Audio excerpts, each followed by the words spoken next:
সে কি? এটা কি হচ্ছে? কে আপনি? আর আমাদেরকে গাছের সাথে বেঁধেছেন কেন? কি এখন কেমন লাগে? আজকে তোদের দুজনকে এই গাছের সাথে বেঁধে রাখবো। আর ওই যে দূরে তাকিয়ে দেখ একটা বাঘ। তোদের দুজনকে আজ বাঘের খাবার বানাবো। না না, আমরা বাঘের খাবার হতে চাই না। আমাদেরকে ছেড়ে দাও। আমাদের বাঁধন খুলে দাও। আমাদের খুব ভয় করছে। আমাদেরকে যেতে দাও। সেদিন তো তোরা ওই বয়স্ক বুড়ি মাকে ছাড়িসনি। কোন বুড়ি? আমরা কোনো বুড়ি মাকে চিনি না। চিনবি, সব মনেও পড়ে যাবে। শুধু ওই বাঘটা একবার এখানে আসুক, তারপর সব মনে পড়বে। আবার বাঘ কেন? বাঘের আশা লাগবে না। আমাদের মনে পড়েছে। যা অল্পতেই মনে পড়ে গেল। এবার বল, সেদিনের সত্য ঘটনাটা আমাকে খুলে বল। যদি কোনো রকম মিথ্যে বলেছিস, তাহলে তোরা শেষ। না না, কোনো কিছুই লুকাবো না। সব সত্য বলতেছি। সেদিন আমরা দুজন বাজার থেকে ফিরছিলাম। হঠাৎ পিছন থেকে একটা মহিলা আমাদের ডাকলেন। মনে হলো সে আমাদের অনেক আগে থেকে খেয়াল করছে। কোন এক নির্জন জায়গার অপেক্ষায়। আমাদেরকে যেখানে দাঁড়াতে বললেন, সেটা একটা নির্জন জায়গা ছিল। আর ওই পথ দিয়ে কোন লোক আসা যাওয়া করে না। তার ডাক শুনে আমরা দাঁড়ালাম। কাছে এসে আমাদের বলল, ভাই, ভয় পাওয়ার কোনো কারণ নাই। আমি কোনো ভূত পিশাচ না, আমি মানুষ।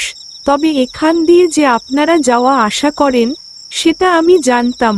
আপনাদের সম্পর্কে আরো অনেক কিছুই জানি। আপনারা কি করেন, কোথায় থাকেন, সব কিছুই আমি জানি। তাই আমাকে একটা কাজ করে দিতে হবে। কাজটা কি? কথা অল্প কিন্তু কাজটা বড়। কালকে আমি বাড়িতে থাকবো না, যা করার কালকেই করতে হবে।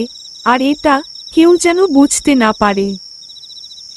এই বলে সে চলে গেল।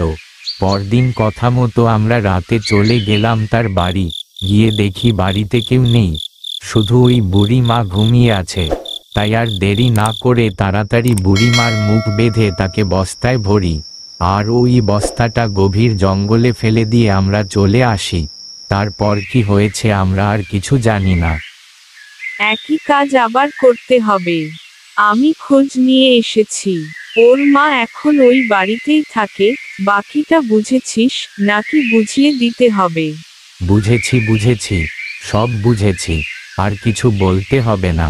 আমরা আজকেই কাজ করে দিচ্ছি।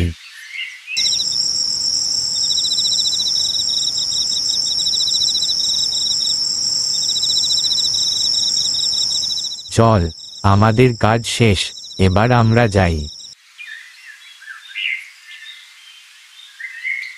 আপনার কথা মতো কাজ করে দিছি। আমরা কি এখন যেতে পারি? ঠিক আছে, যা তাহলে। দরকার হলে আবার ডাকবো।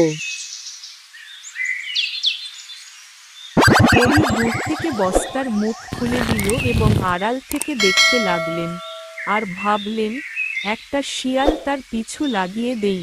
শিয়ালের ভয় ওই দিকে গেলেই সবার সাথে দেখা হবে।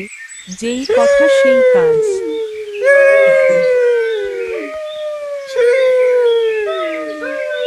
আমার মা কই? কি করেছো আমার মাকে? মানে কি?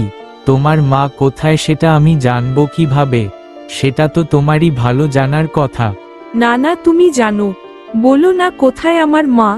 তুমি যেভাবে আমাকে বলতেছ, মনে হয় আমি তোমার মাকে ইচ্ছে করে সরিয়েছি। আমি জানি তুমি এই কাজ করেছো। আমার মাকে তুমি সরিয়েছো। তুমি প্রতিশোধ নেওয়ার জন্য এই কাজ করেছো। আমি জানি না।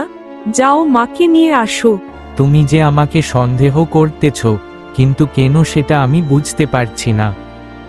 আমি অত কিছু জানি না। তুমি মাকে সরিয়েছো, তুমিই মাকে ফেরত নিয়ে আসবা। এভাবে স্বামী স্ত্রীর মধ্যে অনেক কথা কাটাকাটি হতে থাকে। বাড়িতে কেউ আছেন? আমাকে বাঁচান। কে আপনি? সে কি আপনি? আসেন আসেন, ঘুরে আসেন। আর ভয় নেই।